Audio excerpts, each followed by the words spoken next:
जागते रहो। एक ने प्रश्न पूछा, कहता है परमात्मा मनुवाद के बारे में क्या बोलोगे? क्या बोले? उसकी आवश्यकता क्या थी तुम्हें पूछने की? एक पुस्तक किसी ने लिखी 5000 वर्ष 2000 वर्ष पहले लिखी, उस समय के समाज को देख के लिखी गई होगी।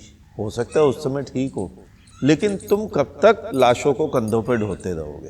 तुम जब छोटे थे, स्कूल में गए, तुमने दूसरी क्लास में पहली क्लास में पहाड़े पढ़े। वो पहाड़े, वो किताबें कहाँ हैं पता है तुम्हें? तुम कहोगे कचरे के ढेर में। बस वहीं होनी चाहिए। आज के समाज को देखकर बुद्ध पुरुष कुछ न कुछ लिख जाते हैं। वो उसी समाज के लिए होता है, भविष्य के समाजों के लिए नहीं। मैं इसीलिए तो तुम्हें बोलता हूँ कि कुछ बुद्धिजीवी लोग सामने आए और एक नए धर्म की, एक नए समाज की, एक नए पंथ की स्थापना करें। वो ठीक होगा आज के लिए। ये किताबें जिन्होंने भी, जिनके लिए भी लिखी, पुराने समय की बात है। उस समय मनुष्य की मानसिकता बहुत छोटी रही होगी।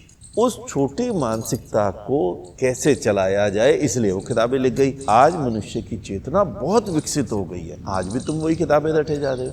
क्या फायदा?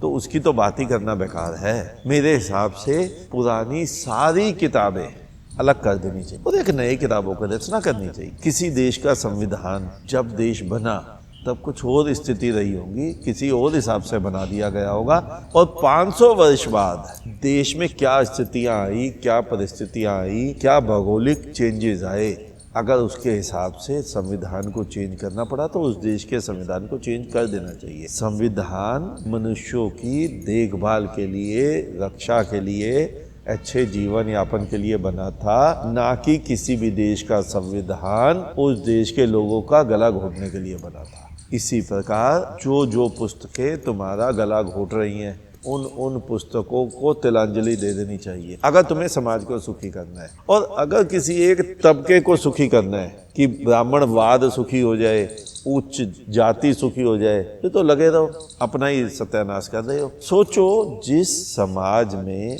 2%, 3% स्वर्ण या कोई जाति के लोग सुखी होंगे और 98% दुखी होंगे, तुम्हें क्या लगता है वो 2% भी सुखी रह पाएंगे? तुम स्वयं का उदाहरण देखो। तुम एक पूरे स्वस्थ हो और तुम एक उस घर में रहते हो, उस समाज में रहते हो जहाँ 99% लोग बीमारी से ग्रस्त है।